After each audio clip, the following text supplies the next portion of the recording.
Chers compatriotes, chers enfants du Bénin, plus que jamais debout. En définitive, il a choisi l'enfermement jusqu'au bout.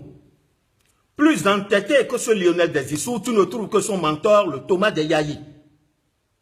Sur son échec cuisant du dimanche des Rameaux, je l'avais pourtant prévenu. Mais en dépit de son dispositif naturel à bien entendre, il ne m'a jamais écouté. Sinon, qui est Adri? Pour que Lionel croie tant en lui. N'est-ce pas nous qui, de nos maigres forces, l'avons hissé sur le piédestal de l'hémicycle?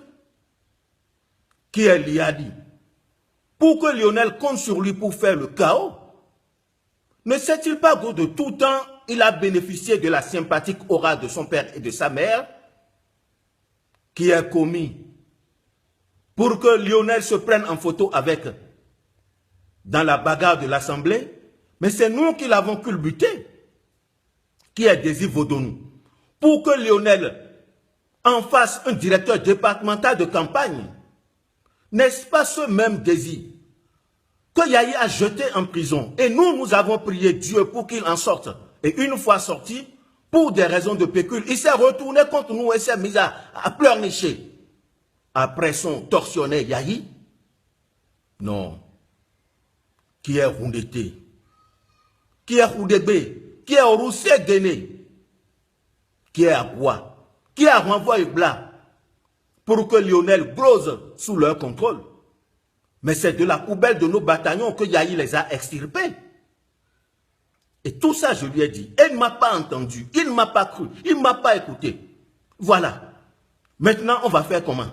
On va faire comment? Lionel, on va faire comment? La jeune mariée qui n'écoute pas les conseils finit par installer son foyer sur la tombe même du patriarche de la maison. Et puis, ne t'attends même pas à voir ces vermines partager ton déboire.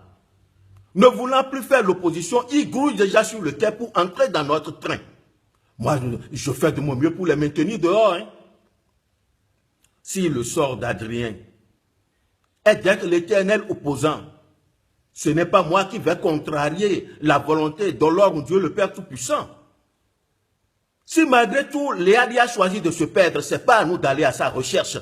À moins que Papi Nicéphore et Mamie Rosine veuillent en faire l'enfant prodigue de la République. Si Komi a couché dans la merde, ce n'est pas à nous de les nettoyer. Qu'il se saisisse lui-même d'une plume, d'un stylo, et au nom de tous les traîtres de la République, qu'il nous adresse leur mea culpa. À notre tout premier conseil des ministres, on étudiera leur doléance. Voilà qui est dit. Chers frères traîtres, la balle est désormais dans votre camp. Je n'ai plus besoin de me présenter à vous. Vous me connaissez.